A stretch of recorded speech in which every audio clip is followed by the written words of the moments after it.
never give estrogen without progesterone? Is it age dependent? Is it uterine dependent?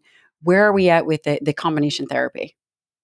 So combo therapy, it's mandatory with the uterus, but if you have a Mirena containing IUD, so your uterus is protected there, or you've had a hysterectomy, which is a huge percent of our patient population, is progesterone optional? At first I said, no, you don't need it. But, as the literature is expanding and as I'm talking to patients and myself, it's very helpful for sleep. It's very helpful for anxiety, especially racing thoughts at night. So there are some benefits here to continuous progesterone. And so when I'm starting my patients, I'm telling them, either if they're really sleep deprived, I'm like, let's try this now. We can always pull back or take it off, but there's probably some benefit here that we haven't recognized.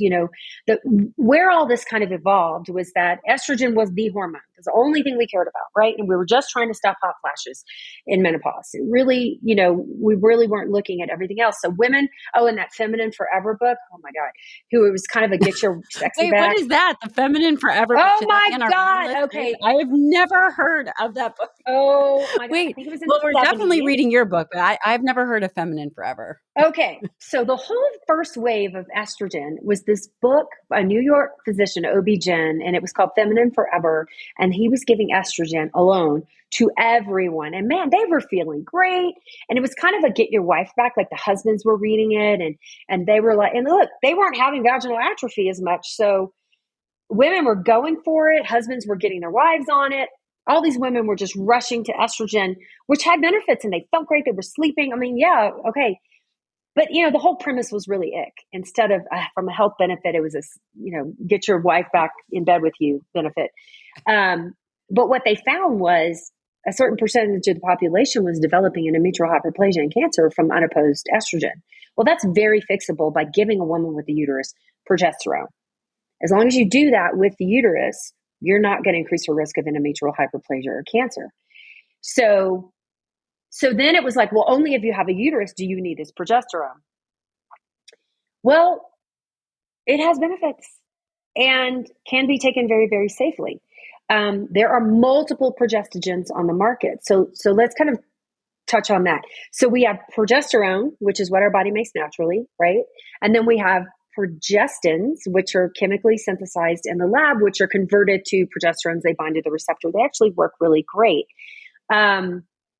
But especially Provera, which is medroxyprogesterone acetate, that's the one that actually has a significant increased risk. The absolute risk is low, but there is an increased risk with Provera versus an oral micronized progesterone or some of the transdermal progestins that are safer. And so in the WHI, they only study two hormones, Premarin, which is conjugated equine estrogen. So they do some pretty sketchy stuff to pregnant mares, pregnant horses. Gross. And extract their urine. And then there's about 10 estrogenous-esque components to it.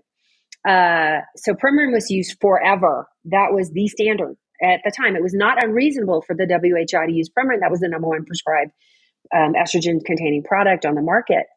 And then the progesterone that they used was medroxyprogesterone acetate. It was cheap. It was easy. And at the time, there wasn't a progesterone that was easily absorbed through the gut. It had very low bioavailability. So we fixed that problem with the micronized progesterone. They micronized it. It's absorbed. It works great. Okay. But that wasn't available when the WHI came out. So it's all very complicated and layered, but the FDA is still lumping all estrogens into one group and all progestogens into one group, when really these risks are stratified based on which ones we take. So in my practice, and most people I know that are practicing good menopausal medicine, we're pretty much sticking to estradiol and progesterone. We're trying to keep it as close to what the body made. And it turns out that those have the lowest association with risk than the more synthetic options. Oh, that's interesting. And what is the difference between bioidentical and synthetic? So you have to think of it the way the body produces it. There's a lot of misinformation and misunderstanding around the term body identical or bioidentical. So in the UK, they have body identical and bioidentical. I choose to not go That's that not route here in the confusing at US. all. So Yeah. we have things that are made in the lab that bind to the same receptors as things that are processed in a lab, but come from like a more natural product. So at the end of the day, you have to go to the lab to make all this stuff. You can't, I don't care what that woman says, you can't just rub yams on yourself and expect to have any clinical therapeutic benefit. Bless your heart if you think that works for you. But You might it turn does. orange, but other than that, Save your money. Save your money. It takes a lot of processing in the lab. So yams are used to make the micronized progesterone, but it's an intense chemical procedure to get it to something that your body can absorb on a basis. Synthetic means they just start with background chemicals and they end up with something that will bind to an estrogen receptor. Those are not there. That is ethinyl estradiol typically, which works great and is in most birth control pills. And so we have millions of women year data on birth control pills and their safety and efficacy. They're getting kind of a bad rap, I think, for bad reasons. But I used them for years. I've used them for my patients to keep them from getting pregnant, to protect them from heavy bleeding, acne, different medical reasons, and I stand by them to this day. The ethinyl estradiol is not my favorite menopause hormone therapy dose because we don't have any data on it. I stick with estradiol.